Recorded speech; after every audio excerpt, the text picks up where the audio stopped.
Hi, the incident I'll be talking about today happened between me, 23 female, and my stepbrother, 23 male.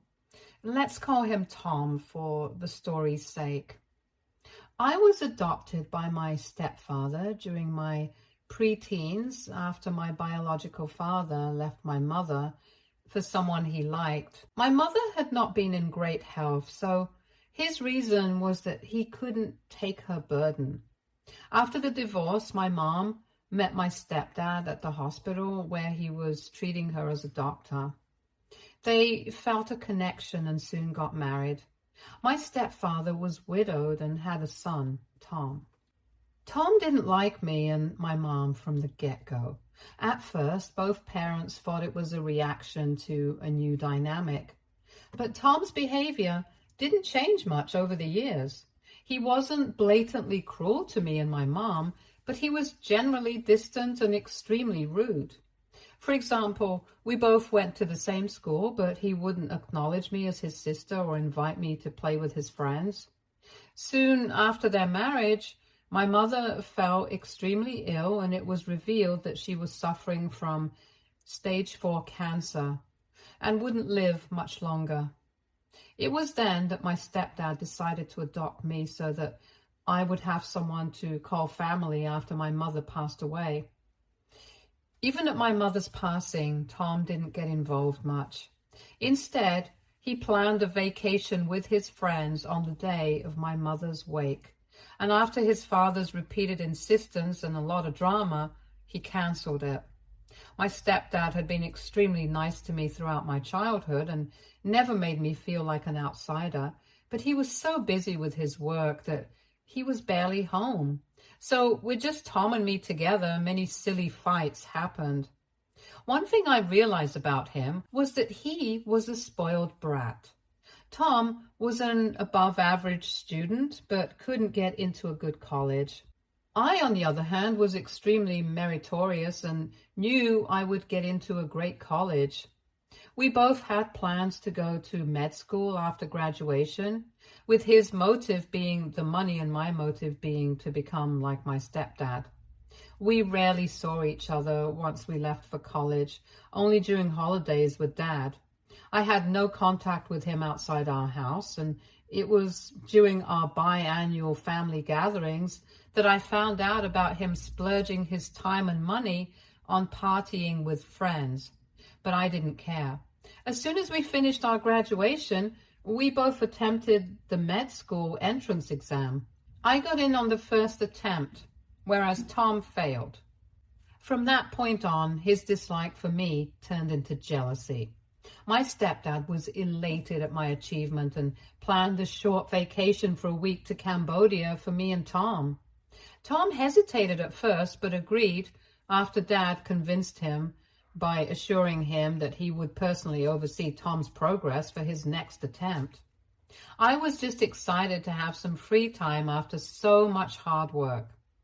We had our flight late in the evening, so in the afternoon, my stepdad showed up in my room a little stressed. I asked him what was up, and that's when he told me that it might not be possible for me to go on the vacation with them. I was confused and asked what was going on.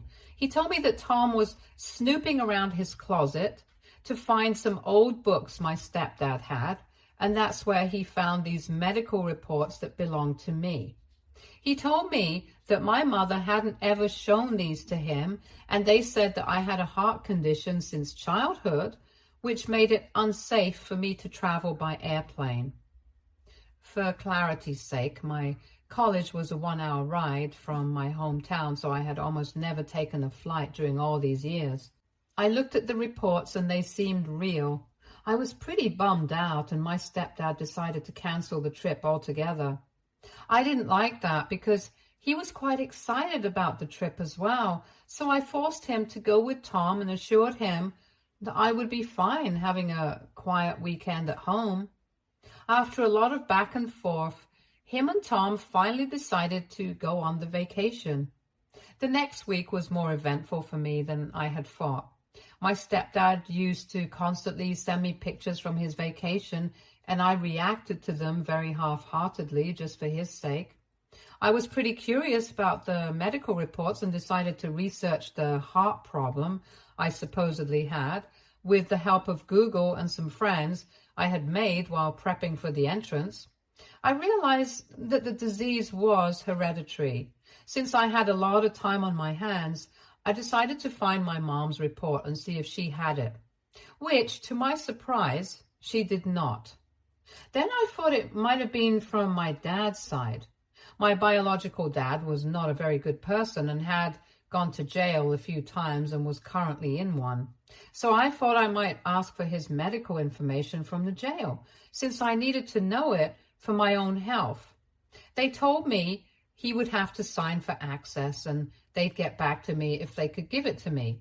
I didn't think it would happen, but 2 days later, I got a call from the station asking me to collect the medical report since my bio dad had signed them. Even he did not have the disease mentioned in my reports. Only two options were left. One was that I wasn't my bio dad's child, and the second, that the reports were false. Only the second option made sense because in my mother's reports, I had found a paternity test for me. Apparently, my bio dad wasn't very sure of my mom and had gotten a paternity test done, which proved that I was my parents' child indeed. As soon as I realized this, I called my friends and let them know how confused I was about all of this. One of them told me that it was pretty easy to forge medical reports for a certain amount of money. On hearing this, my first doubt went towards Tom because he was the one who had found the reports and given them to Dad. I ran to his room and began to search. It felt wrong to invade his privacy, but I needed to know the truth.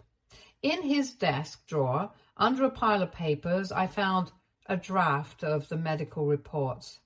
There were notes in Tom's handwriting detailing how to create a convincing forgery.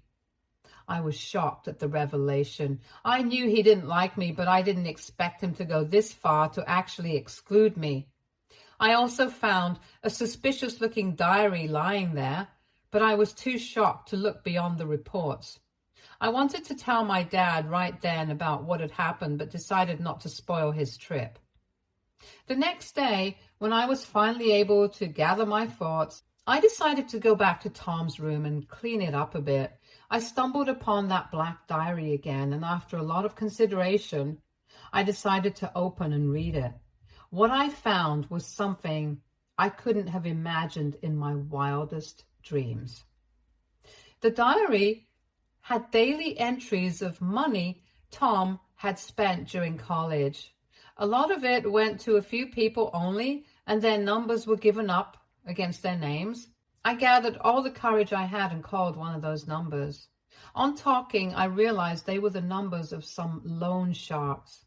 On getting further details under the false pretext of Tom being gone missing and me, his sister, looking for him through his contacts, I realized that these guys had lent him a lot of money he had lost in gambling. On looking further in the diary, I found one of his roommate's phone numbers and decided to call him. I asked him about Tom and he told me everything. This guy wasn't in contact with Tom for the last 3 years. They were roommates for the first year, but Tom wasn't serious about his college and had gotten into drugs and gambling during the first 6 months. He tried to get Tom back on the right path and away from distractions, but after a point, he decided it was best to mind his own business and apply for a room change later. Since my stepdad had ample money, he had funded our education so far and used to send tuition and a little expense money whenever required. Tom had developed a gambling addiction and left college after a year, as per his roommate. He used to take money from loan sharks for gambling and would pay it back to them with a fee our father gave him. Nobody in our family, including our extended family, knew about this. Tom could appear in the entrance exam without a degree, but even if he had passed, there was no chance that he could have gotten into med school because he didn't have a pre-med degree. It took me a few hours to process this information and what a fraud Tom actually was. Earlier, I wasn't sure about why he didn't want me to go on the vacation with them, but now, with a lot of things unclear, I just impatiently waited for my stepdad and Tom to come back the day after tomorrow. My stepdad and Tom returned on the expected day. They both looked pretty happy, but had no idea how bad things were about to get. After they had both relaxed a little, I asked Dad if I could talk to him about something. Tom made a face and stood up to leave, but I stopped him and asked him to stay as well, since it was crucial. I first showed my dad my reports and asked if he knew where these reports were from. He said that since they were made before he married my mother, he had no idea about the source because he wasn't very familiar with my mom's town.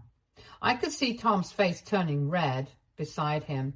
He asked why, and I told him about all the little research I had done over the weekend and how I found out that there was no way I could have had this disease. I hadn't told him about Tom so far, just to give Tom a chance to come clean on his own, but he sat there quietly, all scared. After rechecking the reports of my biological dad and mom, my stepdad got confused as well. And that's when I asked Tom if he would like to step in. His face turned pale, and he shook his head in a no, while simultaneously playing with his phone. I then proceeded to tell my dad everything about how I had found the fake reports in Tom's room and asked a few of my friends who told me about the possibility of the reports being fake. My dad was as shocked as I was the first time and turned towards Tom, who was on the verge of tears.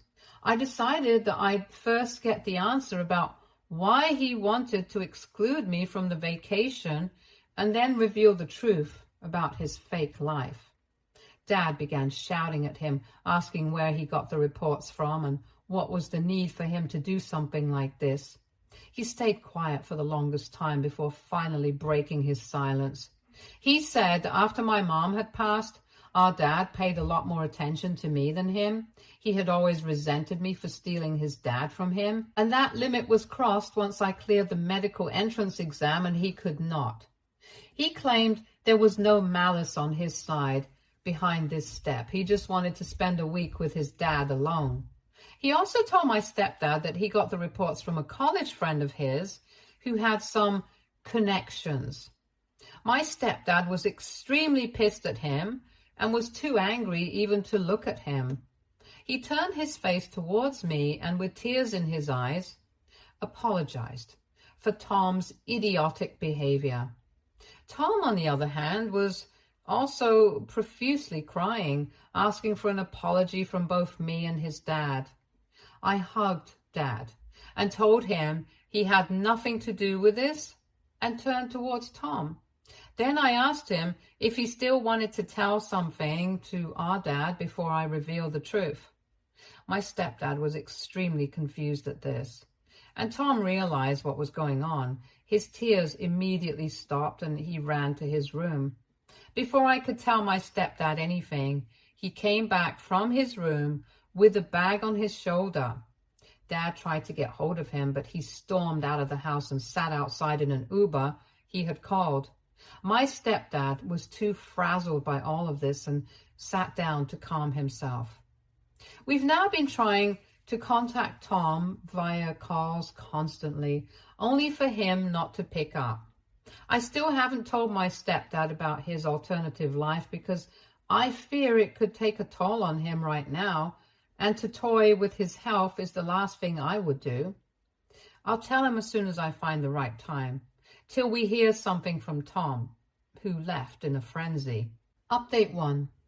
So after Tom had left, we got a call from his maternal aunt, who had seen him pass by her house in the car, and asked if he was there to visit.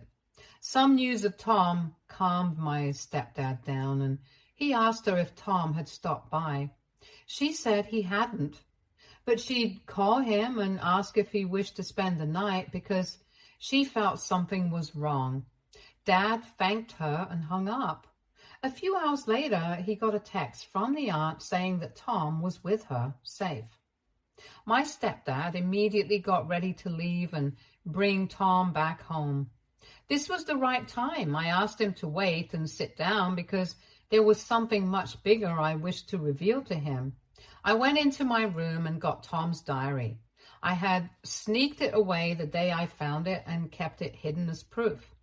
I showed him the diary and told him everything, from Tom taking loans to him leaving college after the first year. My stepdad, on hearing this, held his head in his hands, just trying to process this.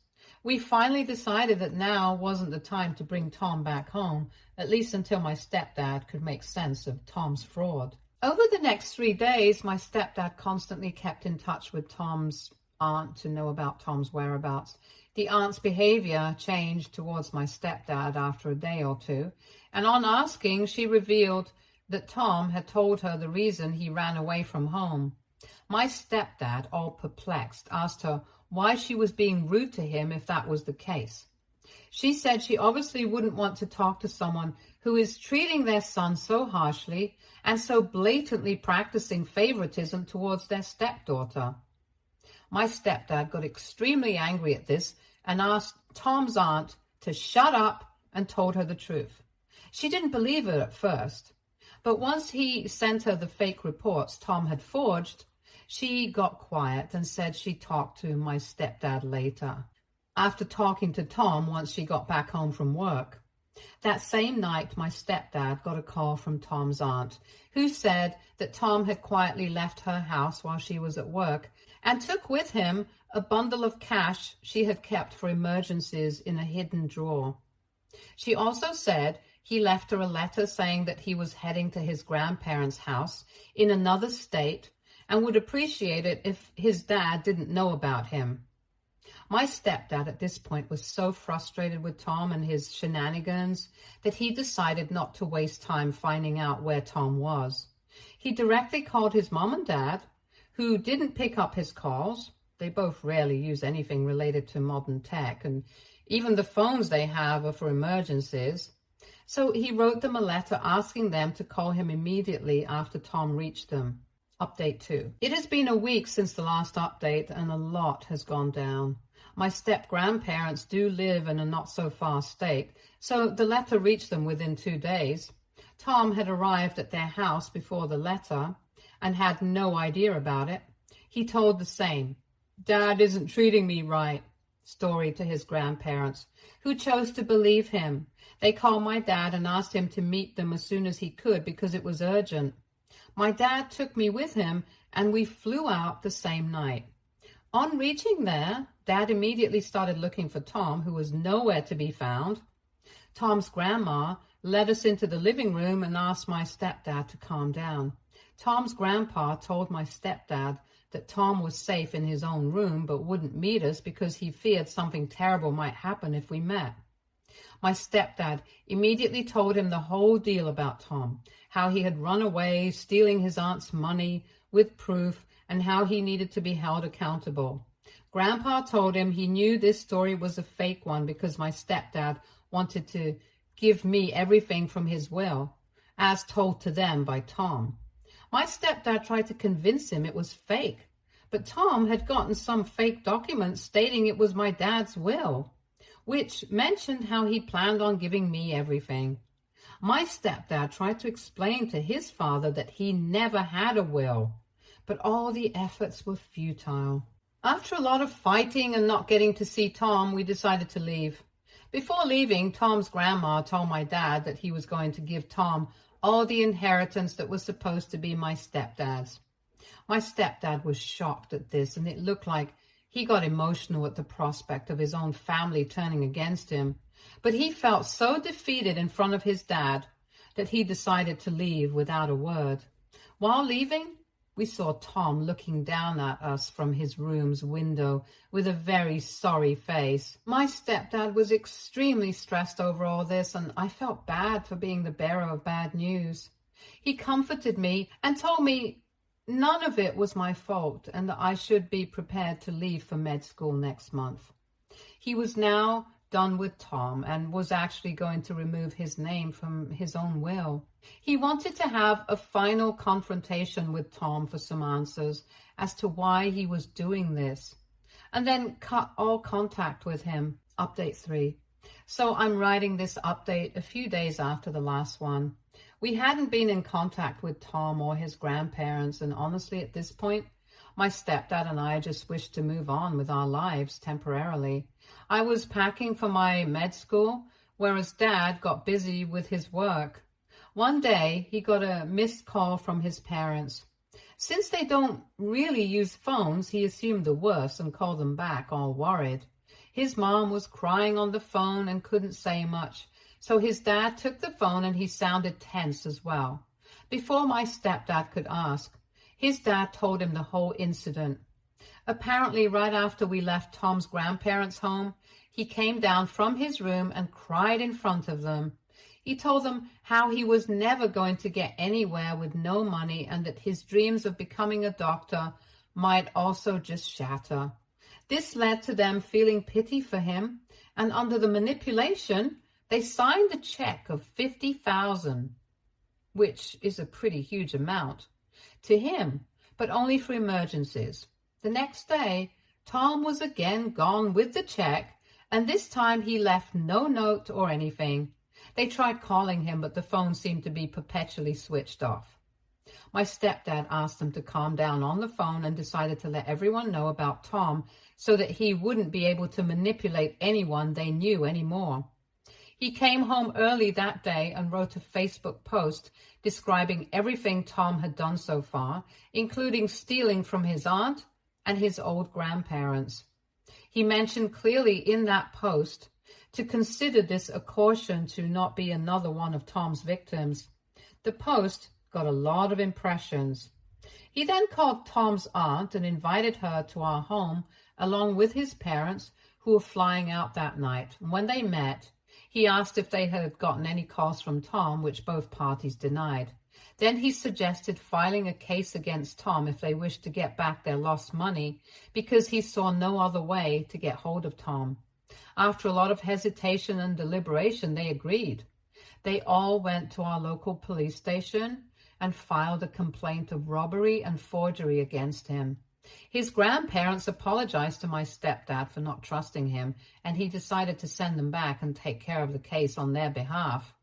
They left the next day. Update 4. I know this update has been long overdue, but I got busy with college and I'm writing this update now that I'm back home for the Christmas weekend. Until I left for college, there was no update on Tom and his whereabouts. I was a bit reluctant about leaving my stepdad alone to deal with the situation on his own, but he assured me he'd contact me as soon as he felt he needed me, so I left for college. The day after I left, my stepdad got a call from a prison in another state saying it was Tom who called him. He received the call and talked to Tom. Tom started to cry immediately and began explaining why he was there. Apparently, he had run away from his grandparents' home to a city near his hometown to stay with some of his college friends and gamble in the local casino. After enduring many losses, when he ran out of money, he went on to steal from an empty house, only for the owners to see him through their home security camera and call the cops on him. Tom said he only remembered his dad's number, and that's why he was calling him to bail him out. My stepdad was appalled at his audacity and cut the call without giving him a reply. He immediately called the police and let them know that Tom was caught under a robbery charge and asked if this could mean he could be tried for theft from his grandparents and aunt as well. The cop told him he'd check and let him know. A few hours later, my stepdad got to know that Tom was acquitted of the robbery charge because the homeowners realized it was planned by their own son and took back the case in fear of having their son go to jail. So Tom was now going to trial for manipulating and stealing money from his grandparents and his aunt. My stepdad got a chance to talk to Tom while he was getting out, and he didn't ask much, but just let Tom know that he shouldn't expect anything from him and that they would go no contact at least till the trial was on. Tom was arrested and charged with multiple counts of fraud, theft, and identity theft. The case quickly became a focal point in the small community, drawing attention not just because of the crime, but because of the betrayal from the son of the family. The trial was scheduled for 2 weeks after Tom and my stepdad's talk. Tom's grandparents weren't able to attend the first hearing, but my stepdad and Tom's aunt were present in the courtroom. The prosecution laid out a compelling case. They presented evidence of forged documents, a copy of the 50,000 transaction, and the note Tom left for his aunt claiming that he had taken the money. They painted a picture of Tom as a manipulative and deceitful individual who had taken advantage of his family's trust for personal gain, which sounds a little harsh, but was absolutely true. On the next assigned date, Tom's aunt and his grandparents testified, claiming that they trusted Tom and helped him in his hour of need, only for him to use them for money. My dad also got to give testimony, during which he cried, explaining what Tom had done with the money for his education, which was able to persuade the jury to their side. The defense argued that Tom was not a hardened criminal, but a desperate man who had made poor decisions under immense financial pressure. They presented a narrative of a man who had fallen on hard times, suggesting that his actions, while wrong, were not driven by malice but by desperation. Tom's lawyer emphasized his lack of a criminal record, appealing to the jury for a lenient sentence. The trial lasted for several weeks with testimonies from financial experts, character witnesses, and forensic analysts. The jury deliberated for 2 days before returning with a verdict: guilty on all counts.